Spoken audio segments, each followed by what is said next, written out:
Oke,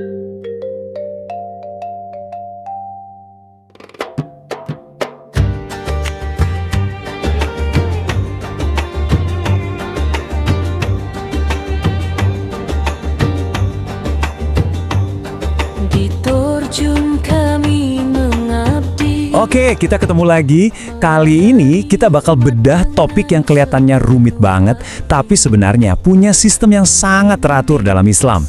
Apa itu? Ya, perceraian, atau yang lebih kita kenal sebagai talak. Nah, biar jelas dan gak salah-salah, semua materi yang kita bahas ini sumbernya resmi loh, langsung dari panduan penyuluh agama Islam dari Kementerian Agama.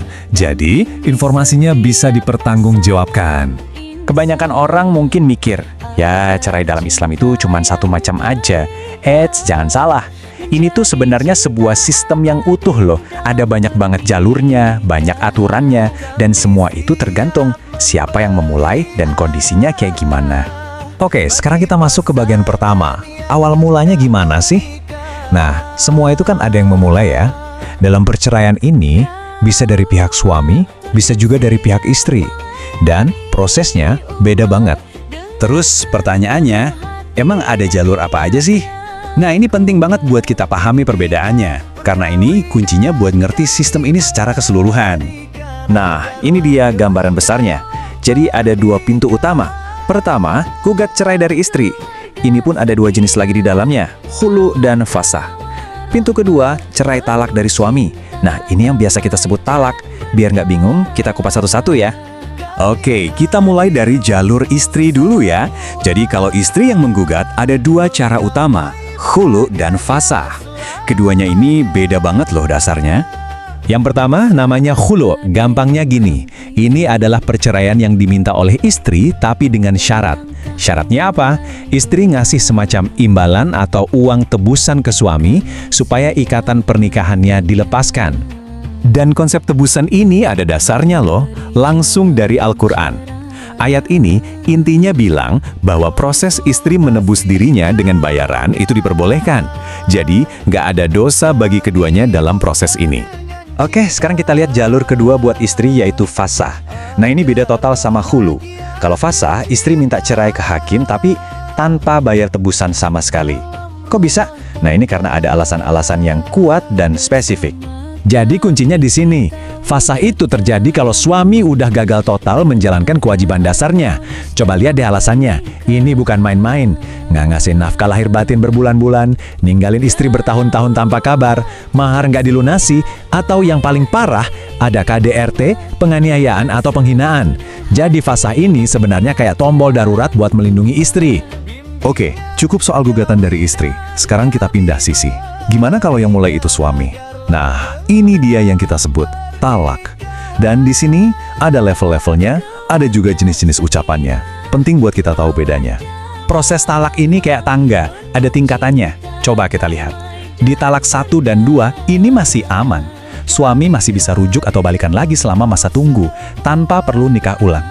Tapi, kalau masa tunggunya lewat, ya harus akad nikah baru. Nah, puncaknya, level terakhir, itu talak 3. Ini udah final, putus total. Nggak bisa langsung rujuk, syaratnya super berat. Istrinya harus menikah dulu sama orang lain, lalu bercerai secara normal, baru deh bisa nikah lagi sama suami pertama. Ini nunjukin kalau talak 3 itu bukan hal yang bisa dianggap enteng. Nah, cara ngomongnya juga ngaruh loh. Ada yang namanya talak soreh, ini yang jelas banget, to the point. Misalnya ngomong, kamu saya ceraikan. Udah, itu langsung sah, nggak pakai tapi. Terus ada talak kinayah, ini modelnya sindiran. Contohnya, pulang aja kamu ke rumah orang tuamu. Kalimat ini baru jadi talak kalau di dalam hati suaminya emang niat buat menceraikan. Jadi niat itu jadi kuncinya di sini. Zaman sekarang kan apa-apa digital ya. Terus gimana dong kalau talaknya lewat WhatsApp atau SMS? Nah, ini jadi perdebatan yang seru di kalangan ulama. Tapi mayoritas sepakat talak lewat tulisan itu bisa sah. Cuma statusnya disamakan kayak talak kinayah tadi. Artinya apa? Yaitu tadi harus ada niat yang jelas dari si suami. Oke, setelah cerai, prosesnya belum selesai. Ada satu periode penting buat perempuan, namanya iddah. Ini bukan sekedar nunggu ya, ini adalah masa transisi yang punya aturan-aturan spesifik. Nah, lamanya iddah ini beda-beda banget, tergantung kondisi si perempuan. Kalau lagi hamil, ya iddahnya sampai anaknya lahir. Kalau ditinggal wafat suaminya, itu 4 bulan 10 hari. Kalau dicerai pas masih haid, masa tunggunya itu 3 kali kuru, atau gampangnya 3 kali siklus suci. Kalau udah menopause, 3 bulan aja. Nah, kalau dicerai tapi belum pernah berhubungan, itu nggak ada iddah sama sekali. Semua ini buat mastiin kejelasan status dan nasab anak. Selama masa iddah ini, ada beberapa aturan yang harus diikuti. Tujuannya sih baik, ya, buat menjaga kehormatan, ngasih waktu buat menenangkan diri, dan tadi itu memastikan soal keturunan. Aturannya apa aja? Ya, harus tinggal di rumah, nggak boleh keluar kalau nggak penting banget. Terus jelas nggak boleh terima lamaran apalagi nikah lagi, sampai iddahnya selesai. Khusus buat yang ditinggal wafat, ada tambahan namanya ihdad, yaitu nggak boleh dandan atau pakai wangi-wangian. Sekarang kita ngomongin dampak realnya. Habis cerai, gimana soal uang dan anak? Apa aja hak finansial buat mantan istri? Dan gimana soal hak asuh? Dalam Islam, perempuan itu dilindungi banget hak-hak finansialnya setelah cerai. Ada beberapa nih, ada mut'ah, ini kayak uang kenang-kenangan atau penghibur gitu. Terus ada nafkah iddah, ini biaya hidup selama masa iddah. Ada juga hak tempat tinggal, mahar yang belum lunas harus dilunasi, dan pastinya pembagian harta bersama atau gonogini. Jadi nggak dilepas gitu aja. Biar kebayang, kita lihat contoh hitungan mut'ah ya. Anggaplah nikahnya 6 tahun, nafkah per bulannya 1 juta. Nah, pakai salah satu rumus, mut'ah yang dikasih itu bisa sekitar angka ini. Ini nunjukin kalau mut'ah itu bukan cuma sekedar hadiah simbolis, tapi ada perhitungannya yang jelas. Lanjut ke soal anak. Gimana hak asuhnya?